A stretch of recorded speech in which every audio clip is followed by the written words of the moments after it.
நீலகிரி மாவட்டம் பிதர்காடு வனப்பகுதியை ஒட்டியுள்ள தனியார் தேயிலை தோட்டத்தில் 2 புலிகள் மர்மமான முறையில் இறந்து கிடந்தது குறித்து வனத்துறையினர் விசாரணை மேற்கொண்டு வருகின்றனர்.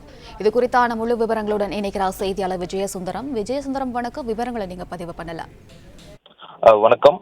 நீலகிரி மாவட்டம் பிதர்காடு வனப்பகுதியில் தனியார் தேயிலை தோட்டத்தில் 2 புலிகள் மர்மமான முறையில் உயிரிழந்த சம்பவம் பெரும் பரபரப்பை ஏற்படுத்தியிருக்கு. அதாவது நீலகிரி மாவட்டம் பந்தலூர் தாலுகாவிற்கு உட்பட்ட பிதர்காடு பகுதி முதுமலை புலிகள் வெளிமண்டல வனப்பகுதி மற்றும் கேரள மாநில வனப்பகுதியை ஒட்டி அமைஞ்சிருக்கு. இந்த நிலையில இங்கு காட்டு யானை, புலி, சிறுத்தை, கரடி, மான் உள்ளிட்ட வனவிலங்குகள் மற்றும் அரிய வகை பறவை இனங்களோட வாழ்விடமாகவும் இருந்து வருகிறது.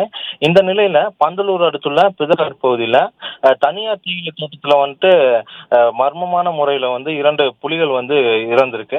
இந்த சம்பவம் வனவிலங்கு ஆர்வலர்களிடையே பெரும் பரபரப்பை ஏற்படுத்தியிருக்க நிலையில இந்த சம்பவம் தொடர்பாக சம்பவ இடத்துல தற்போது வனத்துறையினர் விசாரணை மேற்கொண்டு வந்துட்டு இருக்காங்க. இந்த விசாரணையில தற்போது கிடைச்சிருக்க அந்த முதற்கட்ட விசாரணையில 2 புலிகளும் சண்டையிட்டு இருந்திருக்கலாமா அல்லது வேற ஏதோ காரணத்தினால இந்த புலிகள் இறந்திருக்காங்கிறது அந்த இறந்திருக்கா அல்லது புலிகளோட பற்கள், நகங்கள் ஏதாவது வேட்டையாடப்பட்டிருக்காங்க அந்த கோணத்துல தற்போது முதற்கட்டமாக அந்த பகுதியில வனத்துறையினர் விசாரணை மேற்கொண்டு வந்துட்டு இருக்காங்க.